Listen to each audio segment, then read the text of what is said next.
नमस्कार दोस्तों। डेट आज की 3 जनवरी 2026 है। स्वागत है आपका एटोयल डिस्कशन में। आज देखो 3 इश्यूज हम डिस्कस करेंगे। सबसे पहले आर्टिकल हम डिस्कस करेंगे फूड डिलीवरी एप्स जो हैं वो कैसे खाने की जो आदत है, आपकी फूड हैबिट्स जो हैं वो बिगाड़ रही हैं। इंडियन एक्सप्रेस का आर्टिकल है। दूसरा आर्टिकल हम डिस्कस करेंगे कौन सा, रेसिज्म से संबंधित। नॉर्थ ईस्ट के एक लड़के को मार दिया गया देहरादून में, काफ़ी हंगामा हुआ इस इशू पे और रेसिज्म की काफ़ी चर्चा हो रही है, ये हम डिस्कस करेंगे। और तीसरे नंबर पे द हिंदू का आज का ये आर्टिकल है, ये recasting sanitation with urban rural partnership, मतलब अर्बन रूरल एरियाज दोनों मिलकर कैसे काम कर सकते हैं सैनिटेशन के क्षेत्र में।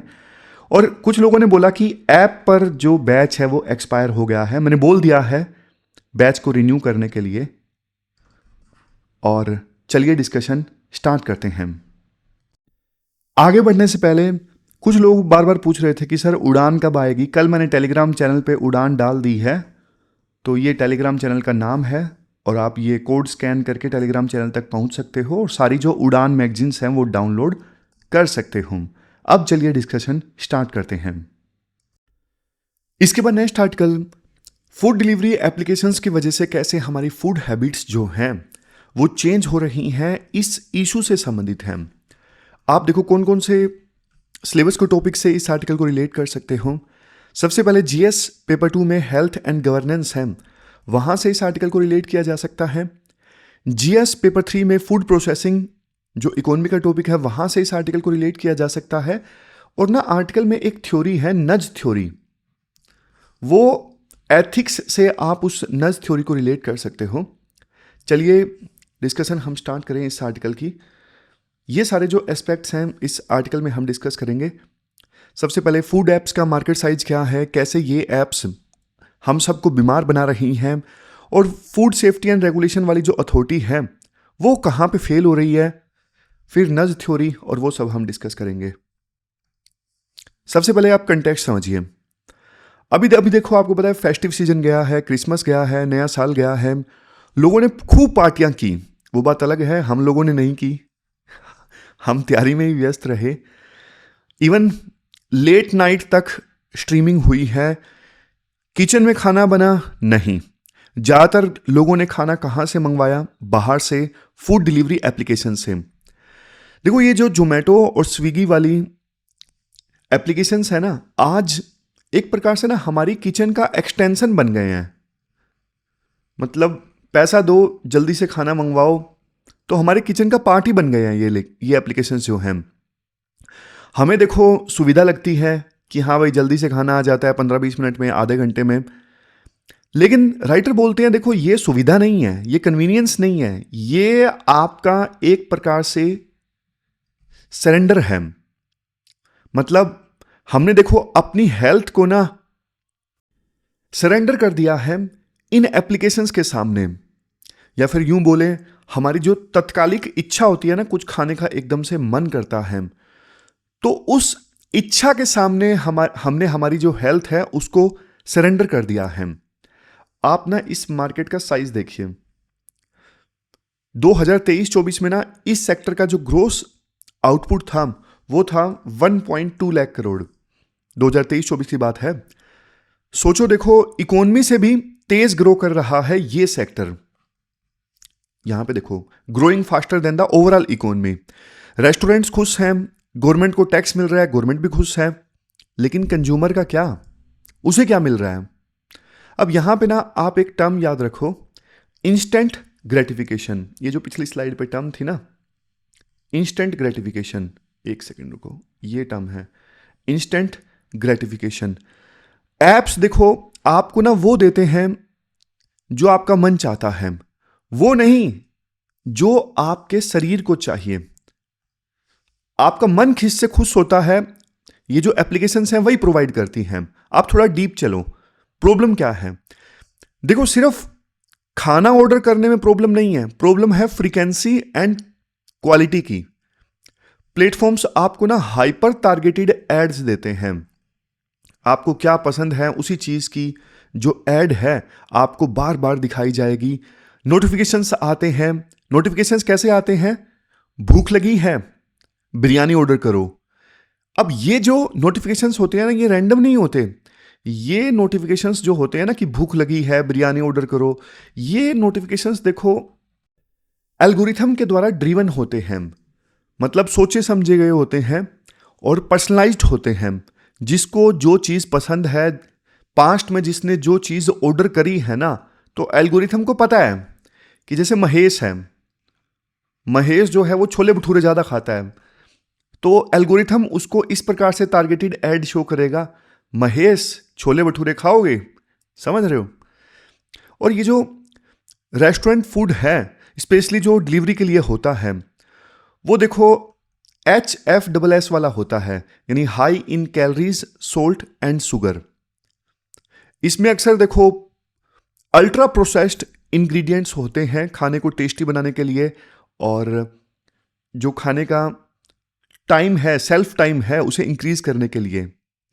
फिर राइटर ना एक किताब का जिक्र करते हैं, एक बुक है जिसका नाम है salt sugar fat. Salt sugar fat, क्या लिखा है इस किताब में? इस किताब में ना राइटर ये एक्सप्लेन करते हैं कि कंपनीज ना ब्लिस पॉइंट ढूंढती हैं। कौन सा point? Bliss point. Bliss point मतलब नमक और चीनी का वो लेवल जहां पे देखो दिमाग का जो कंट्रोल है वो खो जाता है। मतलब आपको इतना बढ़िया लगेगा कि दिमाग काम ही नहीं करेगा कि भाई इससे जो है ना सेहत को नुकसान हो रहा है, ये मुझे नहीं खाना चाहिए। इंडिया में जो मोटापा है या फिर लाइफस्टाइल डिजीज हैं, जैसे डायबिटीज, हाइपरटेंशन, वो देखो बहुत तेजी से बढ़ रहे हैं। और ये जो एप्स है ना, उस चीज में आग में घी डालने का काम कर रहे हैं, समझ गए। और फिर यहां पे दिखता है रेगुलेटरी गैप। आप बोलोगे सरकार क्या कर रही है? कुछ नहीं, रेगुलेशन देखो है नाम का, लेकिन वो रेगुलेशन अधूरा है। ये जो बॉडी है ना FSSAI, food safety and standards authority of India, इसका रोल समझो। FSSAI क्या चेक करता है? ये चेक करता है कि रेस्टोरेंट्स के पास में लाइसेंस है या नहीं है। दूसरा, ये चेक करता है हाइजीन मेंटेन्ड है या फिर नहीं है। तीसरा, FSSAI ये चेक करता है कि खाना जहरीला तो नहीं है, मतलब खाने में मिलावट तो नहीं है, कंटामिनेशन तो नहीं है। लेकिन देखो क्या FSSAI चेक नहीं करता है? ये बॉडी जो है ये नहीं चेक करती कि खाना जो है वो हेल्दी है या नहीं है। अगर एक बर्गर में 1000 कैलोरीज हैं और वो हाइजीन से बना है, तो FSSAI उस बर्गर को पास कर देगा। और अगर तुम वो रोज रात को खाओगे उस बर्गर को, तो देखो वो आपके लिए ना एक स्लो पॉइजन की तरह है, धीमा जहर है वो आपके लिए, समझ रहे हो। तो कहने का मतलब ये है, एक कोट आर्टिकल में लिखा हुआ है, no hygiene standard can regulate midnight cravings. देखो कोई जो कानून है ना, तुम्हें रात को 2 बजे पिज्जा खाने से नहीं रोक सकता। यहीं पे सरकार का जो स्ट्रक्चरल गैप है। क्या है स्ट्रक्चरल गैप? अब आप बोलोगे सर आज़ादी है हर इंसान को कुछ भी खाने की, चाहे वो किसी भी टाइम पे खाए, और बिजनेस वालों को बेचने की आज़ादी है, वो किसी भी टाइम पे बेचें। बात देखो सही है, लेकिन सरकार का भी तो कर्तव्य है ना नागरिकों की हेल्थ की सुरक्षा करना। DPSP भी तो है। मैं आपसे कमेंट बॉक्स में पूछता हूं कि कौन सा DPSP है जो नागरिकों के हेल्थ की सुरक्षा की बात करता है? बताओ कमेंट बॉक्स में कौन सा है। इसके बाद अब हम आते हैं सॉल्यूशन पे। सॉल्यूशन ज्यादा इंपॉर्टेंट है। राइटर देखो 3 लेवल पे सॉल्यूशन देते हैं। राइटर बोलते हैं लेवल 1 है इंडिविजुअल डिफेंस। क्या है लेवल 1? Individual defence. सबसे पहले देखो आपको ना खुद को जागना होगा। एक सिंपल रूल बनाओ। सिंपल रूल क्या? Home cooked food first. मतलब दाल, सब्जी, रोटी, फ्रूट्स, ये देखो आपके खाने का ना बेस होना चाहिए।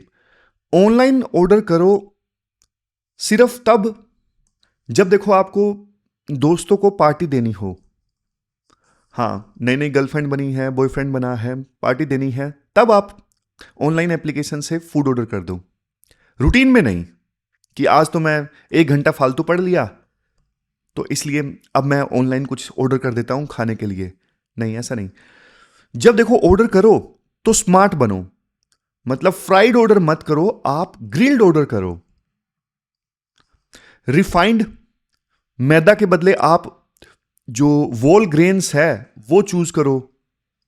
मैदा बार बार खाने से शरीर को बहुत नुकसान पहुंचता है। और क्रीमी ग्रेवी के बदले में अगर आपको वहां पे लेंटिल्स वाला ऑप्शन अगर दिख रहा है तो वो चूज करो, मतलब जो दाल वाला होता है वो चूज करो। ये चीज वाले आइटम्स मत चूज करो, समझ रहे हो? तो ये कुछ सजेशंस राइटर देते हैं। पहले लेवल पे है ये, फर्स्ट लेवल पे, कि आपको खुद को स्ट्रोंग बनना होगा। और जब देखो ऑर्डर करने का मन करे तो आप खुद से पूछो कि भूख लगी है या फिर स्ट्रेस हो रहा है। आजकल ना हम सब क्या करते हैं, इवन स्ट्रेस के कारण भी ना फूड ऑर्डर कर देते हैं। होता है, ये बिल्कुल सही बात बोली है राइटर ने। तो मतलब भूख लगी हो तभी ऑर्डर करो, स्ट्रेस आने पर नहीं। फिर दूसरे नंबर पे आती है इंडिविजुअल डिफेंस के बाद में दूसरे नंबर पे आती है प्लेटफॉर्म की रिस्पॉन्सिबिलिटी। ये यहां पे नज थ्योरी का जिक्र है, नज थ्योरी। अब देखो ये कंसेप्ट बहुत इंपॉर्टेंट है, ये रिचर्ड थालर का है। देखो प्लेटफॉर्म्स जो हैं वो न्यूट्रल नहीं है, वो आपको ना मैनिपुलेट करते हैं। क्या करते हैं? आपको मैनिपुलेट करते हैं।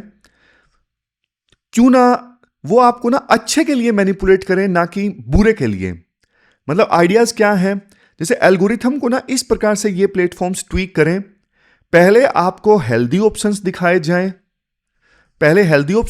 जाएं, और बर्गर वगैरह पिज्जा वगैरह ये बाद में आपको दिखाया जाए, ताकि मतलब फर्स्ट इंप्रेशन में आप हेल्दी ऑप्शन ही चूज करो। फिर ये जो प्लेटफॉर्म्स हैं इनको फिल्टर लगाना चाहिए। जैसे फास्ट डिलीवरी का फिल्टर है कि हाँ भाई आपको फास्ट डिलीवरी चाहिए तो एक्स्ट्रा चार्ज दे दो, वैसे ही आपको ऐसे फिल्टर से इनको दिखाने चाहिए प्लेटफॉर्म वालों को कि आपको लो ऑयल वाला चाहिए या फिर ज्यादा ऑयल वाला। मतलब हाई फाइबर का फिल्टर भी होना चाहिए कि हाई फाइबर वाला आइटम्स आपको चाहिए तो वो सिर्फ आपको दिखाए जाएं। तो ऐसे फिल्टर होने चाहिए। और डिजाइन प्लेटफॉर्म्स का ऐसा होना चाहिए जो देखो आपको ना हेल्दी चॉइस लेने पे मजबूर ना करे, सिर्फ पुश करे, नज करे। और देखो ज्यादातर जो लोग हैं वो नज में आ जाते हैं और ले लेते हैं हेल्दी ऑप्शन, क्योंकि अंदर से उनको आवाज आती है कि नहीं यार ये हेल्दी वाला ऑप्शन ही ज्यादा सही है। तो अभी आपको अपने फायदे के लिए मैनिपुलेट करते हैं ये प्लेटफॉर्म्स। तो ये प्लेटफॉर्म्स आपको हेल्दी बनाने के लिए अगर नज करेंगे तो बहुत बढ़िया रहेगा।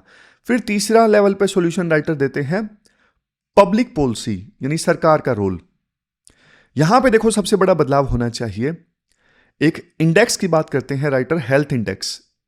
जैसे देखो BEE स्टार रेटिंग का कंसेप्ट होता है ना, कि आपने एसी लगाया या फ्रिज लगाया, आप उस पर स्टार्स देखते हो। 5 स्टार का एसी या फ्रिज है मतलब कम बिजली खाएगा। वैसे ही देखो सिस्टम फूड, वैसा ही सेम सिस्टम जो है ना वो फूड के लिए ले आओ। 5 स्टार डिश मतलब हेल्दी डिश, और 1 स्टार डिश मतलब इंडल्जेंस, टेस्टी है लेकिन हेल्दी नहीं है तो इसे कभी कभी खाओ। तो इससे ना कंज्यूमर्स को पढ़ना नहीं पड़ेगा, वो छोटे छोटे अक्षरों में जो लिख देते हैं ना पैकेट के ऊपर, और इंग्लिश में वो भी, तो ज्यादातर कॉमन मैन तो पढ़ ही नहीं पाते। लेकिन बस ये स्टार रेटिंग देखकर, कलर कोडिंग देखकर जनता जो है वो समझ जाएगी कि रेड मतलब खतरा, ग्रीन मतलब सेफ। जैसे सिगरेट के पैकेट पे वार्निंग होती है ना, वैसे ही काफी बढ़िया विजुअल इंपैक्ट आएगा और लोग जो हैं हेल्दी खाना ज्यादा पसंद करेंगे। समझ गए? फिर दूसरा बदलाव क्या होना चाहिए पब्लिक पॉलिसी के लेवल पे? Data mirroring. एक सेकंड आप रुको, आगे चलते हैं। डेटा मिररिंग मतलब देखो एप्स के पास में ना आपका डेटा है। अब सरकार को रूल बनाना चाहिए कि ना एप्स आपको ना पीरियोडिक समरी भेजें। पीरियोडिक समरी मतलब मैसेज भेजें, हेलो यूजर इस महीने आपने 12 बार बाहर से खाना खाया है, मतलब मोस्ट अनहेल्दी। जैसे देखो बिजली का बिल ज्यादा आता है ना, तो आप लाइट बंद कर देते हो, थोड़ा बिजली बचाना स्टार्ट कर देते हो। वैसे देखो ये डेटा देख कर ना आप थोड़ा बाहर से ऑर्डर करना कम कर दोगे, जब आपको पूरी समरी मिलेगी कि एक महीने में आपने कितनी बार बाहर से ऑर्डर किया है। तो इस चीज को बोलते हैं डेटा रिफ्लेक्शन। क्या बोलते हैं? डेटा रिफ्लेक्शन, कि डेटा को देख के आप अपने आप को रिफ्लेक्ट करते हो। तो ये पब्लिक पॉलिसी के लेवल पे सॉल्यूशन है। तो हर एक लेवल पे हमने सॉल्यूशन डिस्कस किया, इंडिविजुअल लेवल पे, प्लेटफॉर्म के लेवल पे और पब्लिक पॉलिसी के लेवल पे। निचोड़ अगर हम निकालें इस आर्टिकल का, क्या देखो हम फूड डिलीवरी एप्लीकेशंस बंद कर दें? देखो इसका आंसर नो है। मॉडर्न ईरा है, फूड एप्लीकेशंस बंद नहीं किए जा सकते।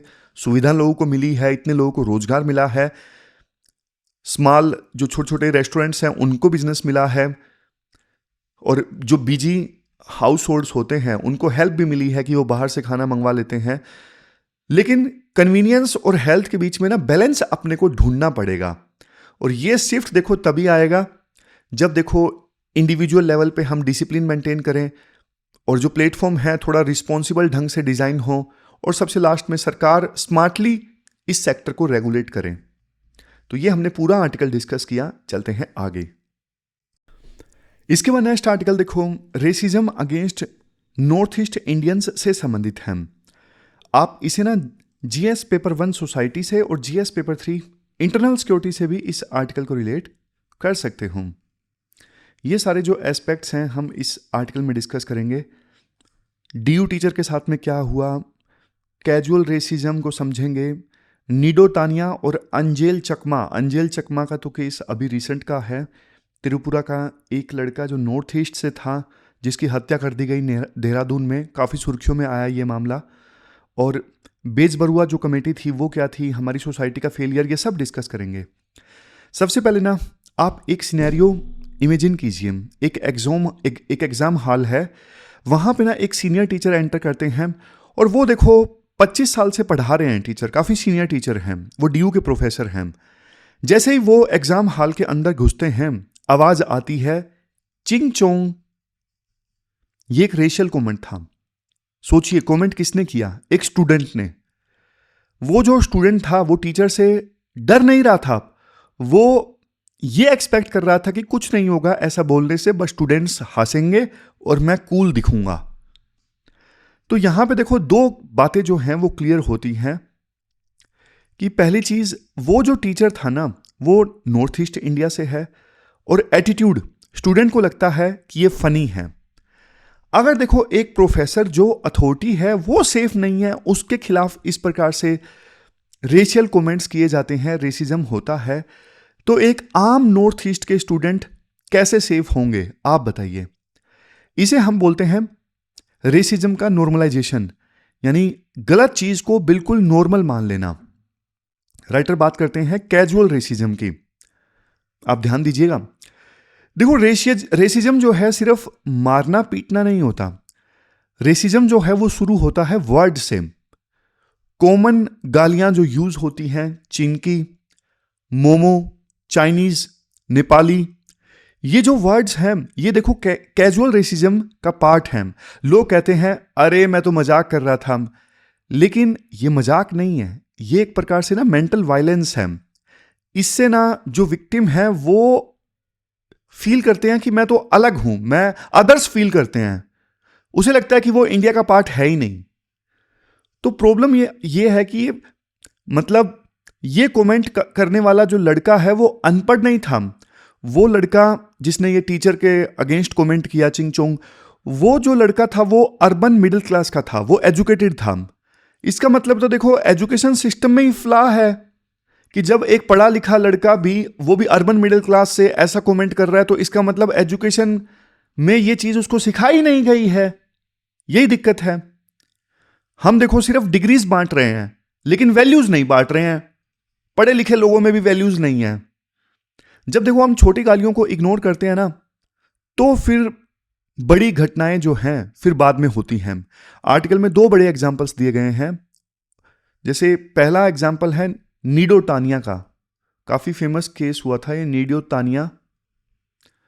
ये लाजपत नगर का केस था, दिल्ली का, 2014 का। कुछ दुकानदारों ने ना नीडो तानिया के बालों का ना मजाक उड़ाया और झगड़ा हुआ, और जो नीडो था झगड़े में मारा गया। और इस घटना के बाद ना पूरा देश हिल गया था। और इसी घटना के बाद रिफॉर्म्स की बात हुई थी कि ये जो ट्रीटमेंट है वो नॉर्थ ईस्ट इंडियंस का नहीं होना चाहिए। लेकिन अब देखो देहरादून में एक और केस सामने आया, अंजेल चकमा, लोकेशन देहरादून। इंसिडेंट, ब्रूटल ढंग से मार दिया गया अंजेल चकमा को। 18 दिनों में वो हॉस्पिटल रहा। बाद में अंजेल चकमा के जो दोस्त वगैरह थे उन्होंने आरोप लगाया कि उसको चाइनीज वगैरह बोला गया, और 18 दिनों के बाद में डेथ हो गई थी अंजेल चकमा की। तो ये दोनों जो है सिर्फ एग्जाम्पल्स नहीं है, ये रिमाइंडर है कि रेसिज्म जो है वो अगर उसको इग्नोर करते हैं तो बाद में जाके वो जानलेवा बन जाता है। आप ना एक कंसेप्ट समझो, सोशल सेफ्टी नेट। जब देखो आप अपने घर में होते हैं ना, आपके पास फैमिली होती है, दोस्त हैं, स्पोर्ट हैं, सब हैं, लेकिन ना नॉर्थ ईस्ट के स्टूडेंट्स दूर रहते हैं, दिल्ली में, बेंगलोर में या मुंबई में, वो काफी ज्यादा वल्नरेबल होते हैं। वो घर ढूंढने में उन्हें डिस्क्रिमिनेशन फेस करना पड़ता है, उन्हें कोई आसानी से घर नहीं देता किराए पे, और पब्लिक ट्रांसपोर्ट में उनके खिलाफ कमेंट्स किए जाते हैं, मार्केट में उनके साथ में हरासमेंट होती है। वो बेचारे बिल्कुल अकेले पड़ जाते हैं, और हमारी जो सोसाइटी है उन्हें प्रोटेक्ट नहीं कर पाती। ऊपर से उनके खिलाफ ना आरोप लग जाता है, मतलब टैग लग जाता है कि वो तो आउटसाइडर हैं। कई लोगों को तो समझ में ही नहीं आता कि वो जो हैं मतलब भारत के हैं, उन्हें कुछ लोग मान लेते हैं कि वो चाइनीज हैं। सोच के देखो, हमारी एनसीईआरटीज फेल है ना। और भाई एनसीईआरटीज में तुम दे दो ना कि हमारे इंडिया में कितने तरह के मतलब अलग अलग कहां कहां पे कैसे कैसे लोग रहते हैं, वो दे दो एनसीईआरटीज में, दिखा दो अच्छे से। ज्यादातर लोगों को नहीं समझ में आता, ज्यादातर लोगों को आप गांव में जाके देखिए, नहीं पता लगता लोगों को कि हाँ भाई ये कौन है। और जब देखो 2024 में नीडो की हत्या हुई थी ना, तो सरकार ने बेजबरुआ कमेटी गठित की थी। इसके चेयरमैन थे MP बेजबरुआ। और कमेटी ने क्या बोला, कमेटी ने देखो कुछ रिकमेंडेशंस दी थी उस समय। रिकमेंडेशंस जैसे आईपीसी में बदलाव किया जाए। अब तो देखो भारतीय न्याय संहिता आ गई है, BNS आ गई है आईपीसी की जगह, लेकिन उस समय उन्होंने रिकमेंड किया था कि आईपीसी में जो सेक्शन 153A है ना, जो रेसिज्म के अगेंस्ट है, इसको स्ट्रोंग बनाया जाए। रेसिज्म को एक कोग्निजेबल ऑफेंस बनाओ ताकि पुलिस जो है उसको अरेस्ट करने के लिए वारंट की आवश्यकता ना पड़े। नोडल ऑफिसर्स आप अपॉइंट करो हर कॉलेज में नॉर्थ ईस्ट के स्टूडेंट्स के लिए। फिर यह भी बोला गया था कि दिल्ली पुलिस में भी ना स्पेशल पुलिस यूनिट बने नॉर्थ ईस्ट रीजन के लिए, एजुकेशन के लिए। एनसीईआरटी में नॉर्थ ईस्ट का जो कल्चर है उसके बारे में पढ़ाया जाए, उसके बारे में सिखाया जाए। तो ये सारी रिकमेंडेशंस बेजबरुआ कमेटी ने दी थी। लेकिन आर्टिकल में ना एक डिस्टर्बिंग बात बताई जाती है लास्ट में। एक सीनियर ऑफिसर ने ना अंजेल चकमा केस में क्या बोला, ये जो देहरादून में अभी केस सामने आया ना अंजेल चकमा से संबंधित, तो पुलिस ऑफिसर ने ये बोला, ये जो कमेंट्स किए गए थे ना, ये मतलब उत्तेजित होकर किए गए थे, यानी मजाक में बोले गए थे, और ये रेशियल अटैक नहीं था। जो पुलिस ऑफिसर जांच कर रहा था इस अंजेल चकमा केस में, उसने बोला कि ये इस चाइनीज वगैरह जो कमेंट्स किए गए थे ये तो बस उत्तेजित होकर बोल दिए गए, मजाक में बोल दिए गए, और इसकी वजह से अटैक नहीं हुआ। तो आप इस स्टेटमेंट को डिकोड करो। पुलिस ही रेसिज्म को मजाक कहेगी तो फिर देखो क्रिमिनल्स को डर कैसे लगेगा। यही तो इंस्टीट्यूशनल फेलियर है। जब देखो जो रक्षक है वही इशू को ट्रेवलाइज कर रहा है, मतलब छोटा मोटा इशू बता रहा है, तो फिर देखो ये तो फेलियर ही होगी ना। नेल्सन मंडेला ने ना एक बात बोली थी। नेल्सन मंडेला ने बोला था, no one is born hating another person because of the colour of his skin.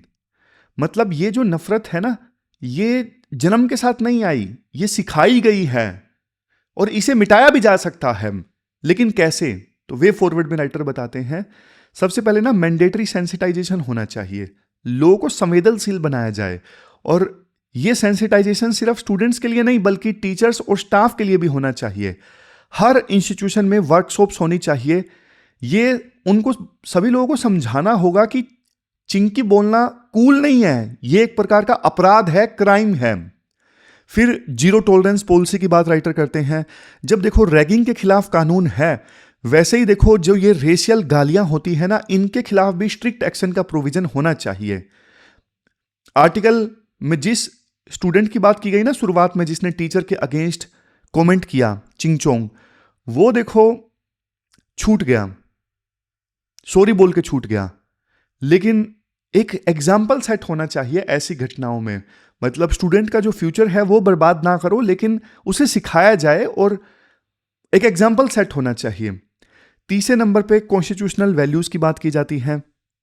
Article 15 क्या कहता है? रेस, प्लेस ऑफ बर्थ के आधार पे डिस्क्रिमिनेशन प्रोहिबिटेड है, लेकिन हो रहा है ना। आर्टिकल 19(1)(e क्या कहता है? Right to reside anywhere in India. लेकिन देखो, इन दोनों आर्टिकल्स को ना सिर्फ किताबों में लिखने से कुछ नहीं होगा, इन दोनों आर्टिकल्स को ना दिलों में उतारना होगा। एक भारत श्रेष्ठ भारत की हम बात करते हैं, अखंड भारत की भी हम बात करते हैं, लेकिन देखो पहले देश के अंदर जो लोग हैं उनको तो साथ लेके चलो ना यार। तो स्टूडेंट्स को ना आप नॉर्थ ईस्ट में घुमाओ, उनके कल्चर के बारे में लोगों को सेंसिटाइज करो। जब भी देखो हम किसी को जानने लगते हैं ना, फिर नफरत नहीं करते। लेकिन दिक्कत यही है ना, लोग जानते ही नहीं है। समझ गए? तो लास्ट में आर्टिकल का निचोड़ ये है, हम वैसे तो यूनिटी इन डाइवर्सिटी का नारा लगाते हैं, लेकिन वास्तव में क्या सच में हम यूनाइटेड हैं? अगर देखो हमारे देश के ही नागरिक अपनी ही राजधानी में सेफ फील ना करें, तो फिर देखो नेशन बिल्डिंग जो है वो जाहिर तौर पे अधूरी है। तो ये पूरा आर्टिकल हमने डिस्कस किया। आपकी क्या राय है इस इशू के बारे में, आप भी बताइएगा कमेंट बॉक्स में। चलते हैं आगे। इसके बाद next article, recasting sanitation urban rural partnership. Simple भाषा में बोले तो गांव और शहर मिलके कैसे सफाई मेंटेन कर सकते हैं। तो काफ़ी सारे एस्पेक्ट्स इस आर्टिकल में हम डिस्कस करेंगे। जैसे कि देखो, अरे ये नीचे चला गया क्या? चलो ठीक है, हाँ अब सही है। जैसे सबसे पहले हम ये डिस्कस करेंगे स्वच्छ भारत मिशन की असली कहानी क्या है। टॉयलेट्स बन गए, लेकिन वेस्ट का क्या हुआ? क्या वेस्ट ठीक से मैनेज हो रहा है या नहीं हो रहा है? ओडीएफ वर्सेस ओडीएफ प्लस सरकार ने जो स्टेटस दिया जाना स्टार्ट किया था वो क्या है, उसके क्या मायने हैं। सतारा मॉडल की केस स्टडी डिस्कस करेंगे। इसके अलावा एक और केस स्टडी डिस्कस करेंगे, मयानी मॉडल, क्लस्टर अप्रोच क्या है, और सबसे लास्ट में जो सॉल्यूशंस हैं वो भी हम डिस्कस करेंगे। सबसे पहले स्वच्छ भारत मिशन की पिक्चर आप देख लीजिए। 2014 में इस मिशन को लॉन्च किया था, स्वच्छ भारत मिशन। विजन सिंपल था, हर घर में शौचालय हो यानी टॉयलेट हो, और ये सक्सेसफुल भी रहा है। पिछले 10 सालों में 12 करोड़ से ज़्यादा जो टॉयलेट्स हैं वो बने हैं। और रूरल इंडिया ने ना खुद को ओडीएफ डिक्लेयर किया है। ओडीएफ मतलब open defecation free. Open defecation जैसे जिनके घरों में टॉयलेट नहीं होता वो खुले में शौच जाते हैं, तो उस चीज़ को बोलते हैं ओपन डेफिकेशन। और अगर ये चीज़ ख़त्म कर दी जाए तो ये मतलब ओपन डेफिकेशन फ्री। तो देखो rural India open defecation free हुआ, मतलब लोग अब खुले में शौच नहीं जाते। इससे देखो डिजीज भी कम हुए हैं और महिलाओं की जो डिग्निटी है वो भी बची है। सोच के देखो, जिन घरों में टॉयलेट नहीं होता था उस घर में भी जो महिलाएं हैं वो बाहर जाती थी शौच करने के लिए। सोच मतलब समझ गए ना, काफ़ी हिंदी वर्ड है। फिर इसके बाद में राइटर बोलते हैं देखो टॉयलेट्स तो बन गए और टॉयलेट्स लोगों ने यूज़ भी किए जो पहले ओपन डेफिकेशन करते थे, लेकिन टॉयलेट वाला जो वेस्ट है उसका क्या हुआ? क्या उसका ठीक ढंग से मैनेजमेंट हुआ? देखो ज़्यादातर गांव में ना सीवर लाइंस नहीं होती, वहाँ पे सेप्टिक टैंक्स होते हैं या फिर गड्ढे होते हैं जहाँ पे वो टॉयलेट वाला वेस्ट जाता है। अब जब देखो ये टैंक, सेप्टिक टैंक वगैरह भर जाते हैं ना, तो फिर उनका क्या होता है? यही आज देखो सबसे बड़ा सवाल है। जो ह्यूमन वेस्ट है वो गड्ढे में एक जगह नीचे इकट्ठा होता रहता है और बाद में उसका क्या होता है? राइटर देखो बहुत इंपॉर्टेंट बात बोलते हैं। वो बोलते हैं कि स्वच्छ भारत मिशन की जो सक्सेस है वो इस बात से नहीं मेजर की जानी चाहिए कि कितने टॉयलेट्स हमने बना दिए। मतलब देखो अगर आपने टॉयलेट्स बना दिए लेकिन टॉयलेट में नीचे जो सेप्टिक टैंक है जहां पे ह्यूमन वेस्ट जाता है, अगर आपको उस ह्यूमन वेस्ट को जो सेप्टिक टैंक के अंदर है उसको आपने ढंग से मैनेज नहीं किया, तो वो देखो जमीन में रिसेगा और इससे जो ग्राउंड वाटर पोल्यूशन है वो बढ़ेगा या फिर उसे नदियों में बहाया जाएगा, तो नदियां पोल्यूट होंगी, बीमारी फैलेगी। तो सेप्टिक टैंक का जो ह्यूमन वेस्ट है ना, उसको ट्रीट करना अच्छे से जरूरी है। और इस प्रॉब्लम को सोल्व करने के लिए लॉन्च हुआ था एक मिशन, स्वच्छ भारत मिशन ग्रामीण फेज 2। मैं आपको दिखा भी देता हूं। यह मिशन लॉन्च हुआ था सेप्टिक टैंक के वेस्ट को ट्रीट करने के लिए, स्वच्छ भारत मिशन ग्रामीण फेज 2। इसका फोकस सिर्फ टॉयलेट्स पे नहीं था, इसका फोकस बल्कि ODF प्लस पे था, यानी ओपन डेफिकेशन फ्री प्लस। आप यहां पे कंसेप्ट क्लियर करना, कंफ्यूज मत होना। दो चीजें हैं, पहला है ODF और दूसरा है ODF प्लस। जो ओपन डेफिकेशन फ्री स्टेटस था ना, उसमें तो देखो सिर्फ एक चीज पे फोकस किया जाता है कि खुले में शौच ना करना। और दूसरा जो है ODF प्लस, इसमें क्या है, ओपन डेफिकेशन फ्री स्टेटस जो है उसको तो मेंटेन करना ही, मतलब खुले में शौच नहीं करना, लेकिन इसके साथ साथ सॉलिड और जो लिक्विड वेस्ट है उसको ठीक ढंग से मैनेज करना। सॉलिड लिक्विड ह्यूमन वेस्ट जो है उसका जो मैनेजमेंट है वो ओपन डेफिकेशन फ्री प्लस में आता है। समझ गए? ODF प्लस मतलब ODF स्टेटस को मेंटेन करना, प्लस में इसके साथ साथ सॉलिड एंड लिक्विड वेस्ट को मैनेज करना। तो आप डेटा नोट कर लो, अक्टूबर 2025 तक ना इंडिया के 97% जो विलेजेस हैं वो अब देखो ODF प्लस बन चुके हैं। 97% विलेजेस, यानी टोटल 5.68 लाख विलेजेस। लेकिन देखो जो फीकल स्लज मैनेजमेंट है अभी भी देखो वीक लिंक है। फीकल स्लज मैनेजमेंट अभी भी वीक लिंक है पेरी अर्बन और रूरल एरियाज में। मतलब देखो, कहने को तो सरकार ने जल्दबाजी कर दी है कि हाँ भाई 97% तो विलेजेस जो हैं अब ओपन डेफिकेशन फ्री है, अब कोई दिक्कत नहीं है। लेकिन देखो ग्राउंड रियलिटी कुछ और कहती है। ग्राउंड रियलिटी कहती है जो ये फीकल स्लज मैनेजमेंट है ना वो अभी भी वीक है। फीकल स्लज मैनेजमेंट मतलब जैसे ह्यूमन वेस्ट है, चाहे वो सॉलिड है या फिर लिक्विड है, या फिर उसमें फ्लश का जो पानी है, टॉयलेट का पानी भी ऐड हो जाता है उसमें। इसके अलावा टॉयलेट को क्लीन किया जाता है, वो मटेरियल जो है वो भी ऐड हो जाता है। तो ये सब मिला के बनता है फीकल स्लज, और इसको मैनेज करना अभी भी मतलब पूरी तरह से पॉसिबल नहीं हो पा रहा है ढंग से सभी गांव में। बहुत सारे गांव में है, लेकिन कई सारे गांव में अभी भी ये वीकेस्ट लिंक है। तो राइटर एक एग्जांपल देते हैं महाराष्ट्र के सतारा डिस्ट्रिक्ट का, आप इसे ध्यान से सुनना। ये देखो कोऑपरेटिव फेडरलिज्म का एक एग्जांपल है। अब सतारा सिटी जो है, सतारा सिटी में ना एक फीकल स्लज ट्रीटमेंट प्लांट है।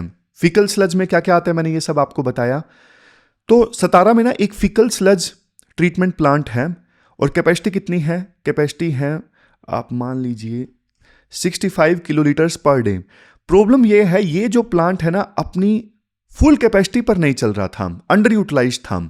तो आसपास के 4 गांव वालों ने ना, गांव के नाम भी दिए गए हैं, जैसे देखो गांव के नाम है जकतवाड़ी, सोनगांव, कोडोली, देगांव। अब ये 4 गांव ने ना हाथ मिलाया आपस में, और इन्होंने क्या किया, जो सेप्टिक टैंक्स भर रहे थे ना उसकी सफाई के लिए ना इन्होंने म्युनिसिपैलिटी वालों से हाथ मिला लिया। आप बोलोगे सर म्युनिसिपैलिटी वालों से कैसे? मतलब आप तो बोल रहे हो गांव की प्रॉब्लम थी। गांव की प्रॉब्लम थी तो फिर पंचायत देखेगी, म्युनिसिपैलिटी वाले का रोल कहां से आ गया? यही तो आर्टिकल का टाइटल है ना, अर्बन लोकल पार्टनरशिप। समझ गए? तो इन्होंने ना जो सतारा म्युनिसिपैलिटी थी ना, इन 4 गांव की पंचायत ने ना सतारा म्युनिसिपैलिटी के साथ में हाथ मिला लिया। इस मॉडल के ना 3 पिलर्स हैं। हाथ कैसे मिलाया गया? सबसे पहले है एक्सेस। गांव के जो ट्रक्स हैं वो देखो शहर के ट्रीटमेंट प्लांट में वेस्ट डंप कर देते हैं, और हर 5 साल में टैंक की सफाई फिक्स कर दी गई है। कॉस्ट देखो, सिटी प्लांट जो है वो गांव वालों से ट्रीटमेंट का पैसा नहीं लेगा, बदले में ग्राम पंचायत जो है लोगों से ना एक छोटा सा टैक्स लेंगी, सैनिटेशन टैक्स। तो ये पूरा मॉडल है। मॉडल आप समझ गए? मैं फिर से आपको बता देता हूं। 3 चीजें हैं। 4 गांव की पंचायत थी ना, उन गांवों ने फैसला लिया कि हम सतारा म्युनिसिपैलिटी के साथ में हाथ मिलाते हैं, हाथ मिला लिया। जो एग्रीमेंट हुआ उसमें यह डिसाइड हुआ कि जो गांव के ट्रक्स है ना, वो शहर के ट्रीटमेंट प्लांट में ना वेस्ट डंप कर सकते हैं। गांव का वेस्ट जो है वो सतारा म्युनिसिपैलिटी के ट्रीटमेंट प्लांट में डंप किया जाएगा। हर 5 साल में एक बार टैंक की सफाई कर दी जाएगी और सिटी प्लांट ना गांव वालों से ट्रीटमेंट का पैसा नहीं लेगा, बदले में ग्राम पंचायत जो है वो लोगों से एक छोटा सा टैक्स वसूलेगी, सैनिटेशन टैक्स, और वो पैसा दे दिया जाएगा म्युनिसिपैलिटी वालों को। रिजल्ट, शहर का जो प्लांट है उसका देखो फुल यूज होगा, गांव वालों को सस्ती और सेफ सफाई मिलेगी और इन्वायरमेंट बच जाएगा। तो ये पहली केस स्टडी है। इसके बाद देखो दूसरी केस स्टडी की बात की जाती है। ये है मयानी मॉडल। आप ये बोलोगे कि सर पहले वाला सॉल्यूशन हमें कुछ खास पसंद नहीं आया, मतलब हर गांव जो है वो शहर के पास तो नहीं होता। अब कई सारे जो गांव हैं वो तो देखो शहर से बहुत दूर होते हैं, तो उन गांव से ट्रक भर भर के वेस्ट जाए शहरों के ट्रीटमेंट प्लांट में, बहुत कॉस्टली पड़ेगा। बहुत सही सवाल है आपका, अगर आपने ये सोचा है तो बहुत सही सवाल है। तो जो गांव शहर से दूर है उनका क्या, वहीं पे आता है ये मॉडल, मयानी मॉडल। ये देखो महाराष्ट्र के ना खटाव तालुका में फॉलो हुआ। मयानी जो है वो देखो एक बड़ा गांव है, यहां पे शहर वाला जो प्लांट है वो एक्सेस करना मुश्किल था, तो मयानी गांव वालों ने डिसाइड किया कि हम अपना जो प्लांट है वो खुद बनाएंगे। तो मयानी गांव में ना अब एक क्लस्टर लेवल ये जो वेस्ट ट्रीटमेंट प्लांट है FSTP बन रहा है। समझ रहे हो, मतलब ये प्लांट अकेला नहीं है, ये प्लांट आसपास के 80 नेबरिंग गांव को सर्व करेगा। और इस प्लांट को बनाने के लिए जो रिसोर्सेज हैं वो पूल किए जाएंगे, मतलब सभी गांव जो हैं वो छोटा छोटा चंदा देंगे, सब मिलके पैसा लगाएंगे इस ट्रीटमेंट प्लांट को बनाने में। अब ये जो अप्रोच है ना, ये अप्रोच दिखाती है डिसेंट्रलाइज्ड अप्रोच। मतलब हमें देखो हर जगह बड़े सीवरेज प्लांट की जरूरत नहीं है, हम सिचुएशन के हिसाब से इस चीज को ना डिसेंट्रलाइज भी कर सकते हैं। गांव के लेवल पर भी हम ये ट्रीटमेंट प्लांट वगैरह इस्टेब्लिश कर सकते हैं और गांव वाले जो अपनी सफाई है खुद अच्छे से कर सकते हैं। अब थोड़ा सा ना हम गहराई में जाते हैं। क्या इस मॉडल की इकोनॉमिक वायबिलिटी है? जी हां, बिल्कुल। देखो ये जो सतारा मॉडल सक्सेसफुल ही इसलिए है क्योंकि ये फाइनेंशियली सस्टेनेबल है। गांव में एक छोटा सा टैक्स लगाया जाएगा, सैनिटेशन टैक्स, इससे ना ग्राम पंचायत के पास में रेवेन्यू आएगा। मतलब ये मॉडल जो है वो चैरिटी पर बेस्ड नहीं है, ये इकोनॉमिक्स पे बेस्ड है। किस पे बेस्ड है? इकोनॉमिक्स पे बेस्ड है। फिर इंस्टीट्यूशनलाइजेशन, मतलब बहुत भारी वर्ड है ये इंस्टीट्यूशनलाइजेशन, जिसको आप मेंस में भी यूज कर सकते हो। मैं आपको दिखा देता हूं, ये रहा इंस्टीट्यूशनलाइजेशन। दूसरे नंबर पे देखिए, मतलब सिस्टम बनाना। देखो एक बार की सफाई होती तो मान भी लेते, लेकिन ये जो पूरा मॉडल है ना, ये एक प्रोसेस सेट करता है, वो प्रोसेस जो सालों तक चलेगी, इसलिए ये मॉडल सक्सेसफुल रहेगा। तीसरा है कन्वर्जेंस। हमारे देश में ना अक्सर अर्बन लोकल बॉडीज और रूरल लोकल बॉडीज दोनों अलग अलग काम करते हैं साइलोज में, दोनों के बीच में कोई कोऑर्डिनेशन नहीं होता। तो ये आर्टिकल प्रूव करता है कि जब दोनों मिले तो फिर देखो मैजिक हो सकता है, चमत्कार हो सकता है। तीसरा है, लास्ट है, स्केलेबिलिटी। अब ये जो मॉडल है ना, ये बाकी जगहों पर भी इस्टेब्लिश किया जा सकता है, मतलब मॉडल जो है स्केलेबल है, सेम मॉडल अलग अलग राज्यों में इंप्लीमेंट किया जा सकता है। फिर लास्ट में देखो राइटर ये बोलते हैं, एक बार ना गांधी जी ने बोला था कि सैनिटेशन जो है, साफ सफाई जो है, वो तो आजादी से भी ज्यादा इंपॉर्टेंट है। समझ गए? तो आर्टिकल का कोर मैसेज यही है कि टॉयलेट्स सिर्फ शुरुआत है, असली जो चैलेंज है वो वेस्ट मैनेजमेंट है। तो ये हमने पूरा आर्टिकल डिस्कस किया। चलते हैं आगे। ये क्वेश्चन देखो आपको अटेम्प्ट करना है 250 वर्ड्स में। आपको इस क्वेश्चन का आंसर देना है कैजुअल रेसिज्म से संबंधित, और 15 मार्क्स का ये क्वेश्चन है। तो ये थी हमारी आज की डिस्कशन। कल मिलते हैं फिर से एक नई डिस्कशन के साथ। तब तक आप अपना ध्यान रखिए, अच्छे से पढ़िए। Thank you very much for discussion.